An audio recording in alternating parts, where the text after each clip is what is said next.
Hello and welcome. My name is Alan, and we are back with more. No, it's not more. It's a specific story that's been going on that I wanted to talk about. Here recently, we have had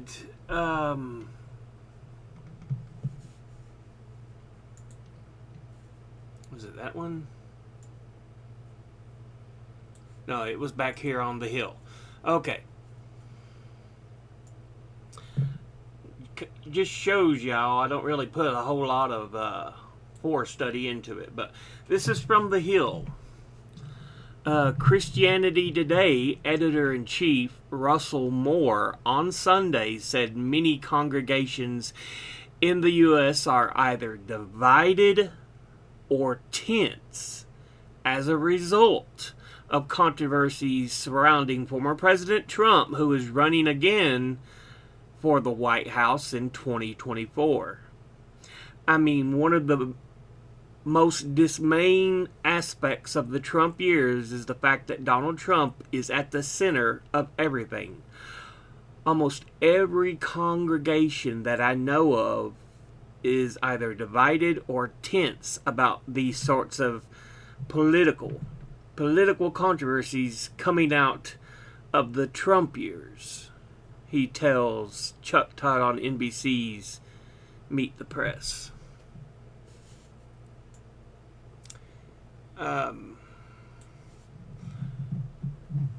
Almost every family I know has people who don't speak to each other anymore about this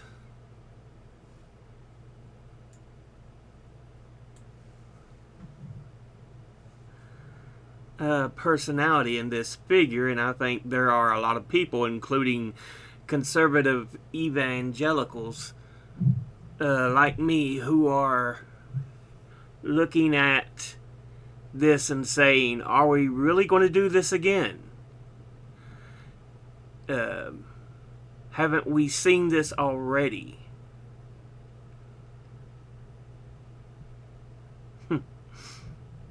Do we really want to repeat it? And I suppose that will be the question for the rest of the year. Trump, who lost a re-election bid in 2020 to President Biden, is running for another 4 years in the upcoming presidential race and has appeared in polling to lead the hypothetical GOP primary pack.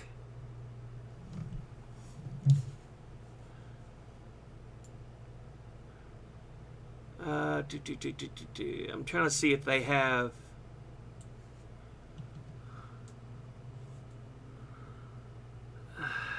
Where is it? I mean, we really need someone to step forward and say, let's remember that what's at stake here. We're not just choosing what kind of entertainment we're going to have for the next 6 years. We're talking about the direction of the country. And we're talking about what our children are seeing and potentially will replicate. No one wants to speak of this because they're afraid of what will happen to them. I'm trying to see if they have, I think, one of the most interesting portions, because I've seen it in a lot of places where he put out in a episode of issue of Christianity Today that that some of the parishioners, churchgoers,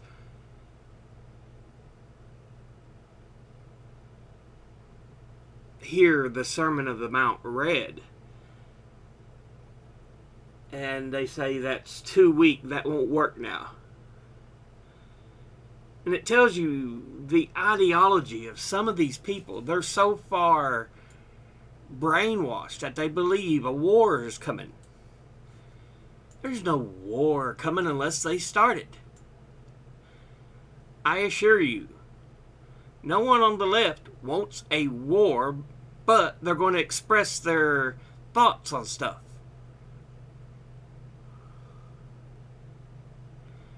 Yeah, this is from the AP. Trump arrest prompts Jesus comparison. Spiritual warfare.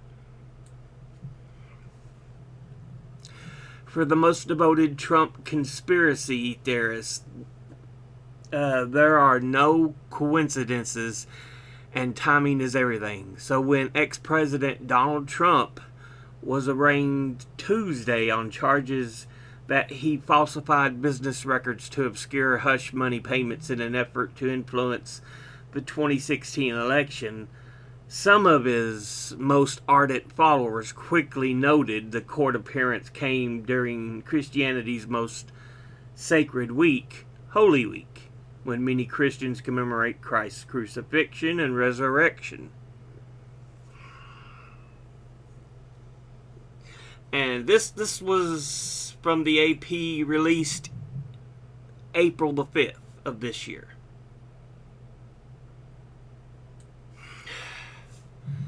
Seems there was someone else who was tortured and crucified this week. Read one post on Gab. A similar post on Telegram put Trump's case in apocalypse terms. Good versus evil, biblical times, divine timing.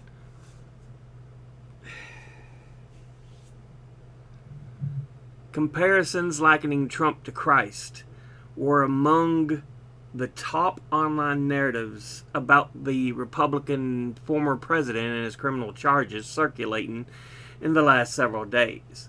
According to an analysis of online and social media content conducted by Signal Labs, a media intelligence firm on behalf of these AP. But yeah. So they were comparing him a lot to Jesus. This is from Christianity Today. America's church authority crisis didn't start with Trump. A recent post suggests evangelical voters trust the former president more than religious leaders. But the problem isn't new.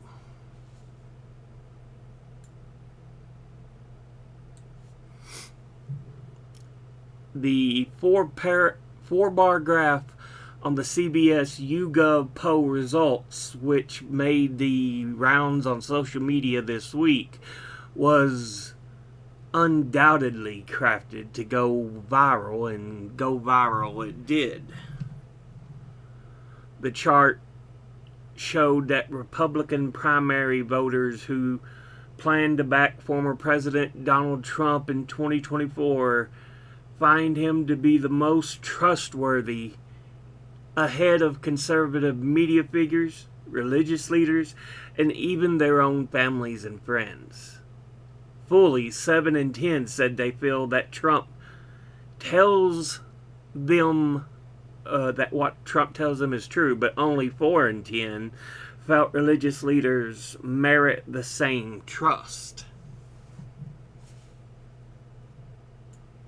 He's become almost godlike to them, even though if you look at the evidence with open eyes, you see he's a criminal. He's a con man. But some people don't care. They're so brain broken.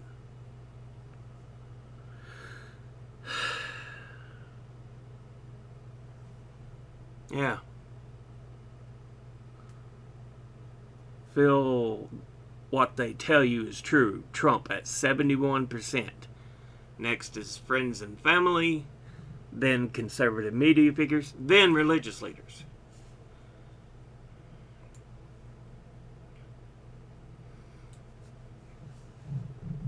Latest Trump indictment. Which concerns you more?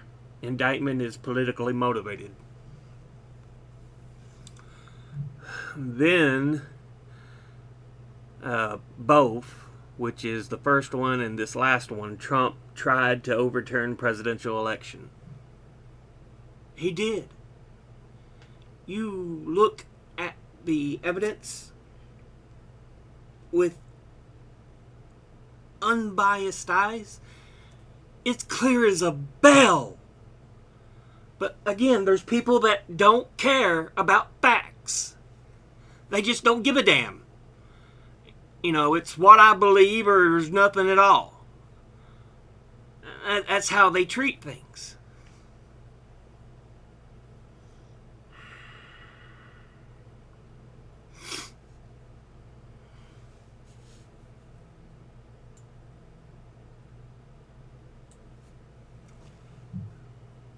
Feel what they tell you is true.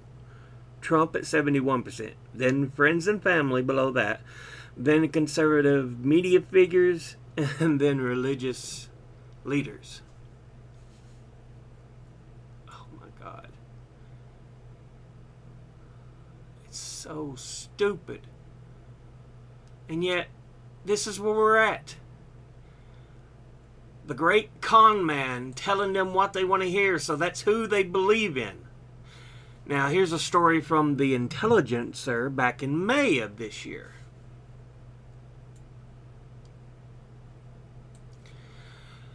One of the big storylines in 2024 Republican presidential nomination contest is the competition for support from politically active conservative white evangelicals whose overwhelming support helped put Donald Trump in the White House. The battle is particularly acute in Iowa, where they make up close to 2/3 of the Republicans who will make someone the 2024 frontrunner.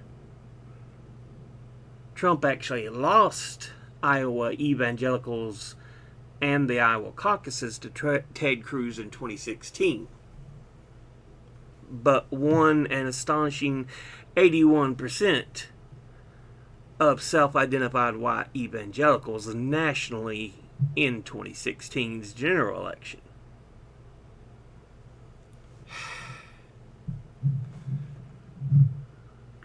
These rivals have two potential points of leverage in seeking evangelical defections from Trump. Who are we talking about?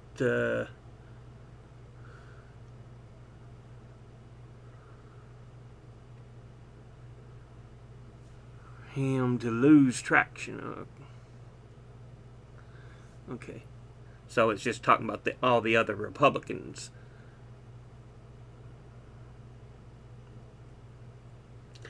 Among the Christian right leaders when he cited extremism on the abortion issue as a big factor in his party's underwhelming 2022 midterm results. And second, the long-standing complaint that the heathenish 45 president is not exactly a believer himself, or even religiously literate.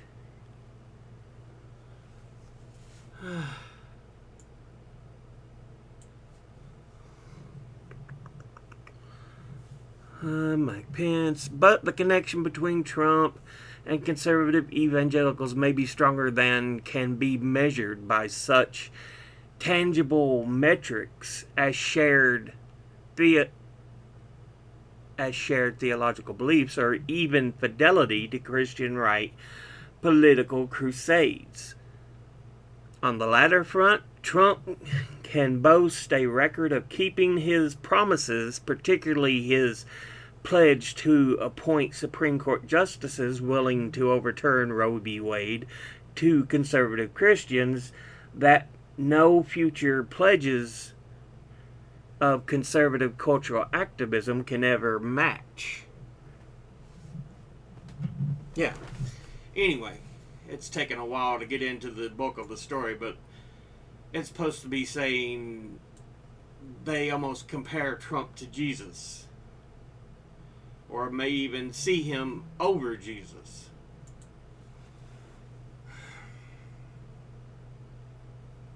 Yeah. If this is how you see a political con man as almost being Christ-like, you may need to step back and review your information and where you're getting it. I don't even believe in God. I am more likely atheist, agnostic at the very least.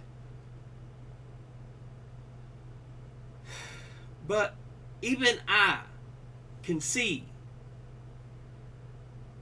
that Trump is a con man. He's always been a con man. You look at his history. He's always been a con man.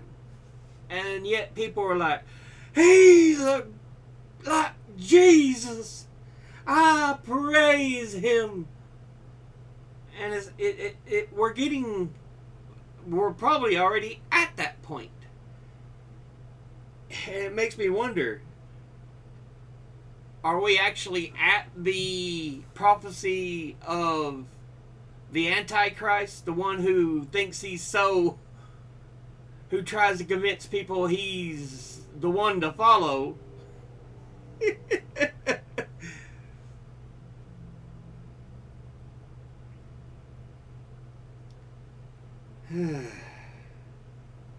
That's what all his support reminds me of. Because, like I said, we're already getting reports of many Christians and churchgoers who, after hearing priests give the Sermon on the Mount speech that Jesus gave about turning the other cheek, not committing violence, churchgoers would go up and tell them, that's weak, that don't work now.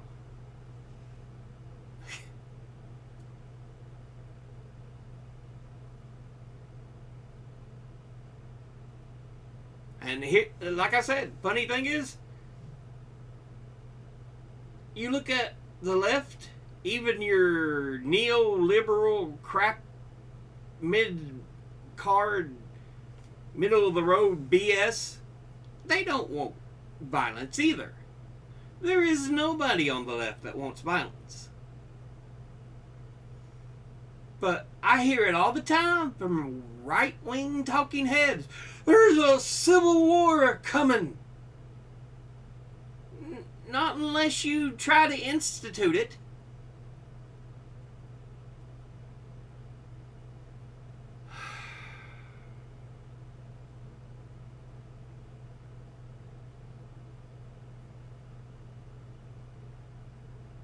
And I always hear, they're coming to take your guns. No, no one's coming to take your guns. The majority of the left, all they want is some decent gun laws, so it isn't so easy for some of these radicalized individuals to get their hands on guns. But it's often treated as, they're coming for your guns. And again, no. No, we're not.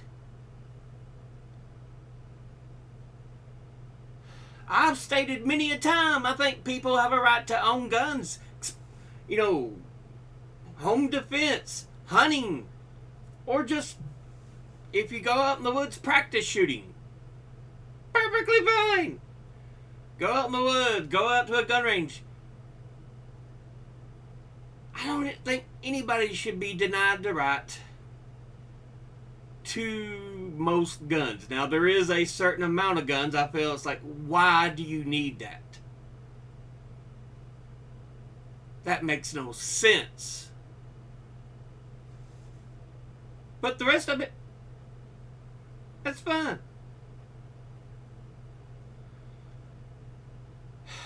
And so, my point is, there's always these pushes of fear and proclamations of, oh, they're going to do this, oh, they're going to do that. That's never what they're going to do.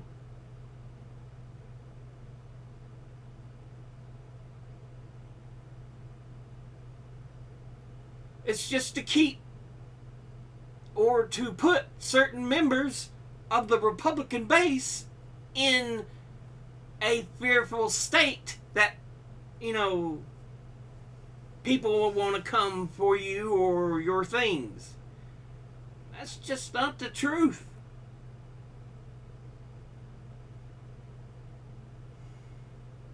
It's just not. And now so many of them are like, Trump is akin to God. Like I said, I'm atheist myself. But if your ideology for so long has been, you know, I am religious, I am a God-fearing, says, all of a sudden you're worshiping the con man.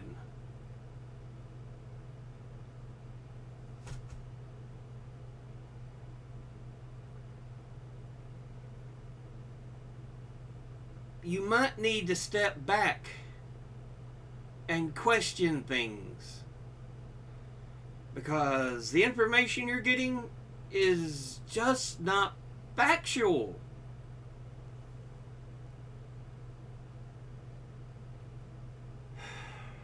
But yeah, I wanted to have a conversation about this topic because, like I said, I've seen numerous articles and videos on it. So I figured it's about time to do one here. I'll go ahead and end this video here. As always, educate thyself. Think, read, study, learn. Someone tries to tell you something you have trouble believing, ask them to cite their sources. I'll be putting these sources in the description box below the video. Thank you all for watching. I'll see you all in the next one. Until then, later.